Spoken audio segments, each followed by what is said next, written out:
سلام الله عليكم الشرفة.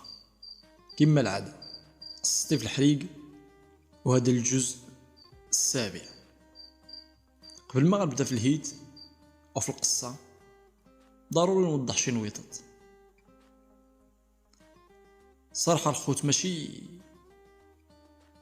كنتهاون ولا ما كنبغيش نحط 2 حلقات في السيمانة، لا، الظروف ديال الخدمة هي اللي ما كتساعدنيش باش نخدم 2 الحلقات في السيمانة. وهاد الحلقة حيدت وقت من الخدمة ديالي باش ننزل لكم هاد الجزء، واخا ما كاينش التفاعل وما كاينش التشجيع، ولكن غنستمر والكمال لله. الصراحه الخوت ما كنبغيش نهضر في هاد الشيء، ولكن ضروري الانسان يوضح شي حاجه. حنا ماشي الغرض ديالنا في الادسنس ولا فلوس اليوتيوب كما كيسميوها البعض، لا، الانسان كتكون عنده وقت كيقتلها في شي حاجه عوض ما يمشي للقهوه ولا يمشي لشي بلاصه اللي راكم فاهمين. الانسان كيجلس في دارو او في بيتو كيحط شي حاجه شي حاجه نقيه اللي تقدر تسمعها مع لا فامي ديالك، مع الاصدقاء ولا الصديقات ولا بوحدك، بغي على اي حال. خليناها الشرفه في الجزء السابع. ملي قال لي داك المصري اغلى ما في خيلك ركبو، واللي اول مره كيسمع القصه كنصحك تبدا من البدايه باش تفهم هاد الهيت علاش داير. الشرفه ملي قلبني داك المصري دخلت معاه في البيزنس ديال الحشيش، عوض ما يجيب لي الحشيش جايب لي 4 ديال الحشيش وداك الشيء الاخر ديال الحنه.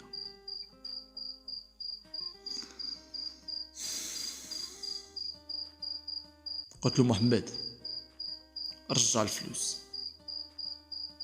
راه هاد التبرهيش او هاد الشيء اللي درتي راه ماشي ديال الرجال، حنا درنا التجاره مع بعضياتنا، رجع الفلوس.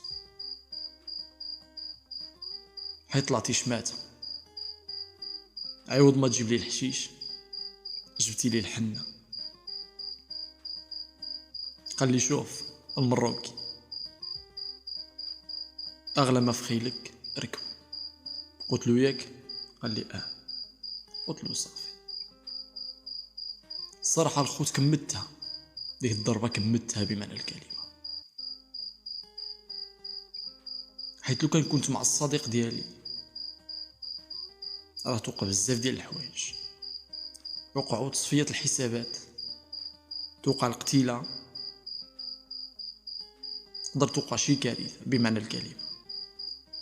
مي ملي بوحدي انا اللي دخلت في داك البيزنس كمتها وقررت انتقم من المدام ديالو. صافي رجعت عند المدام ديالو، كل مره كنمشي لعندها، شي مرات كان بات، شي مرات كنبقى يومين 3 ايام معاها في الدار، حتى لواحد المره هو يجي لديك الدار دوق على المدام ديالو ما بغاتش تحل ليها الباب. قلت ليها حل نشوف شنو غيقول. حلات ليه الباب، قال لي واش ما تخليش ندخل لداري او ما ترحبش بيا في دارك؟ قالت له لا، ديك انا وياك تفارقنا سالينا في الدينار، صافي السلام عليكم. فيها ضروري خصني ندخل نقول داك السيد اللي معاك شي كلام وغنخرج. عيط ليه انطونيا، خليه شوفوا شنو غيقول هاد السيد. وديك الساعه خرجوا. المهم دخل شاف فيا مزيان، قال لي المروكي انت باغي دي كلشي، باغي دي الفلوس، باغي دي الحشيش، وحتى المدام عاوتاني غديها. شفت فيه مزيان، قلت له شنو قلتي لي ديك النهارات؟ يا قلتي لي اغلب افخيلك ركبوا، وانا ما عنديش الخيل، لقيت هذا الحمار وركبت عليه. ما احنا المغاربه عزيز علينا حشي هاد الهضره. صافي ناض الصداع بيناتنا، ناض الصداع من عندي لعندك، من عندي لعندك، حتى دابزنا انا وياه. هما يحضروا البوليس في رمشطين الجزيره، نسمعوا الصداع يحضروا البوليس. جاو البوليس، طلعنا في الصطافيط. يومين احنا في الاركاب، يعني تماك في الكوميساريه. جبدوا الملف ديالي، بقاو بلي الملف ديالي راه فيه شي، يعني موسخ، فيه شي نقط ديال الوسخ. حتى هو عاوتاني الملف ديالو فيه شي نقيطات عاوتاني. نهار الثالث دوزنا للقاضي. ملي دزنا للقاضي سقساني مالك، قلت له شنو واقع شنو واقع شنو واقع.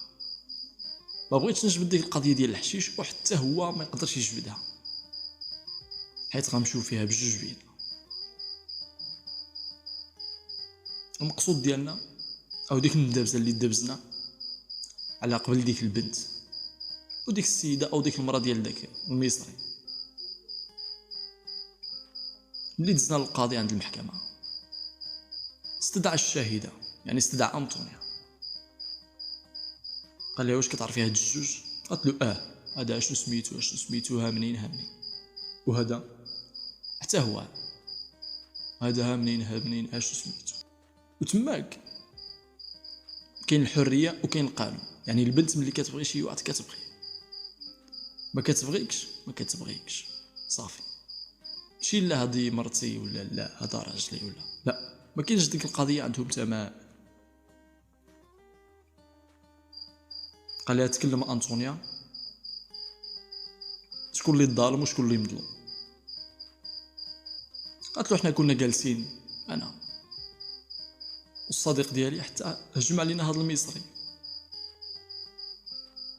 نطق ديك المصري، قال له القاضي نعطيك الكلمه ديك الساعه تكلم وقول شنو عندك. صافي كملت ديك انطونيا الهضره ديالها. وهاد الهضره اللي قالت انطونيا الشرفه للقاضي، قالت له شوف كان داك المصري راجلي، اما دابا لا راه تفارقنا. والصديق ديالي هاد المروكي عزيز عليا كما انا عزيز عليه، حتى هو عزيز عليا. وهنا الشرفه القاضي غادي يحكم عليا بصراحه، ولكن فرض عليا واحد الحاجه، اللي كل نهار خصني نمشي للكوميساريه نوقع واحد الورقه. ولكن شكون اللي غادي يعطيني شهاده السكنه؟ هنا فين بقات. داك المصري ما حكم عليه حتى شي حكم، حيت هو الملف ديالو خاوي، ماشي فحالي انا عمر ما ناتيف. تشديت ديما في الكوميساريه الروشيرش، المهم عمر ما ناتيف. نتقات انطوني قالت له سعاده القاضي، انا اللي غادي نسكنوا معايا في داري،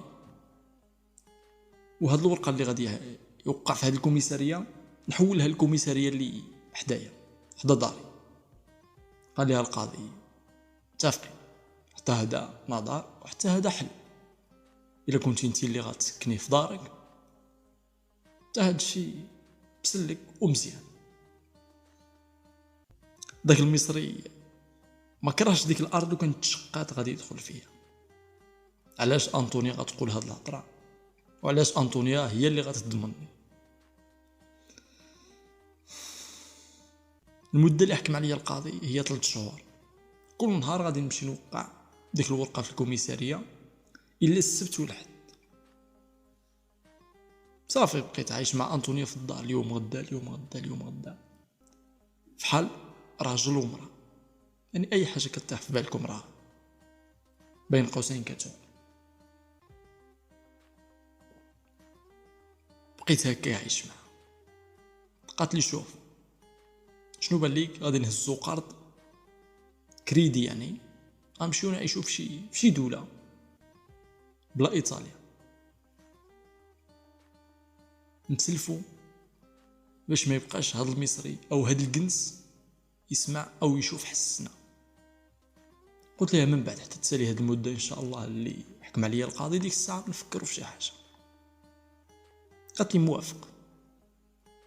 صافي بقيت هكا اليوم غدا اليوم غدا اليوم غدا، حتى دوزت ديك المده ديال 3 شهور. انا غادي نفكر كيفاش غنتفارق مع انطوني عاوتاني. حيت طلعت لي فراسي، وديك العيشه طلعت لي فراسي الصراحه الله الشر. بقيت كنفكر في شي كذبه، شنو غنقول ليها باش غادي نتفارق معها. فكر يا ما تفكر، خمم يا ما تخمم، والو. وهنا غطيح في بالي واحد الحاجه. قلت لها انطونيا. قالت لي شنو؟ قلت لها انا ضروري خصني نمشي للمغرب. قالت لي علاش؟ قلت لها راه الوالده ديالي عيانه بزاف وانا خصني نمشي نشوفها. قالت لي والو غنمشي معاك. ناري ناري السيده لصقات فيا الصراحه. والو هاد الحل اللي قلت ليها ما مسلكش وما مخرجش. مونتي في ايطاليا وغنزيد عاوتاني انطوني غنجيبها حتى للمغرب، راه بزاف. انا باغي نتفك منها، ماشي باغي تبقى لصقاني على طول الحياه.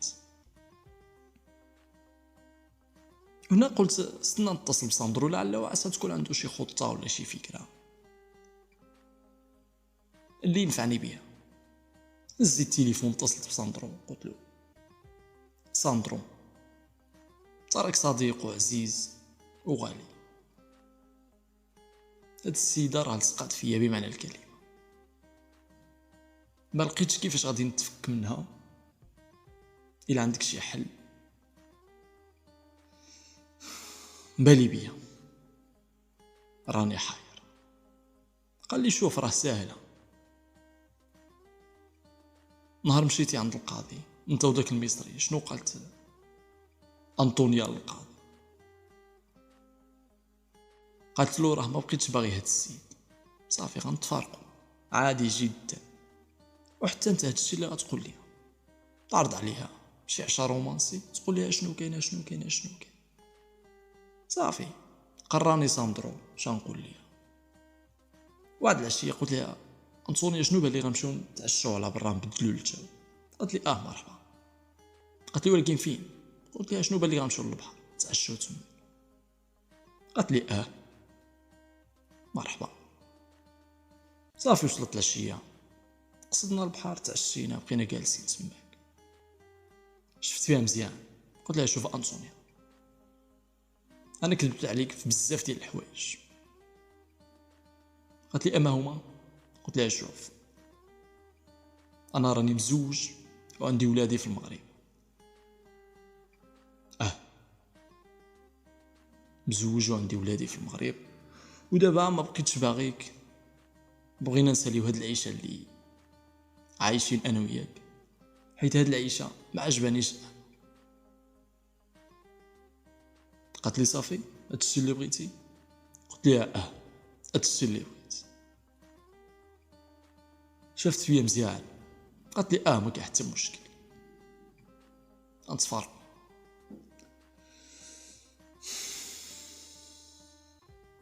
صافي نضنا مشينا في حالنا. الغد اللي بديت كنجمع في حوايجي في قشي. راكم عارفين حنا مغاربه فين ما مشينا ديك الثقافه ديالنا ضروري غتكون في ديك الدار اللي عايشين فيها. داك البراد وداك الطاجين دوك الكيسان، المهم دوك التقاليد ديالنا بديت كنجمع. هذا براد، هذا طاجين، هذا كاس، هادو حوايجي كنجمع كنخشي في الباليزه. شافت فيا مزيان، قالت لي شوف قررتي اننا غادي نساليو هاد العيشه ياك؟ قلت لها غادي نساليو. قال لي واخا اوكي. جمعت حوايجي، سلمت عليها، خرجت. صافي بدلت ديك المدينه، ماشي بزاف، مي كاين شويه د البعد ولكن بين وبين. صافي بقيت شديت واحد الدار تما بقيت جالس. فات السيمانه الاولى والثانيه حتى كنسمع الدقان في الباب. البوليس عاوتاني. الخوت البوليس. صراحه الله بغيت نكمل لكم ليستوار، ولكن كما قلت لكم في الاول كما شرحت لكم الظروف د الخدمه راه ما كتساعدش الخوت باش نطول في القصه او باش نحط 2 اجزاء في السيمانه. سير ديما كتقول لكم السلام عليكم وسلامي للجميع، وقبل ما نمشي ما تنساوش داك لايك شي كومونتير يكون خفيف، والسلام عليكم. بارت الجاي ان شاء الله.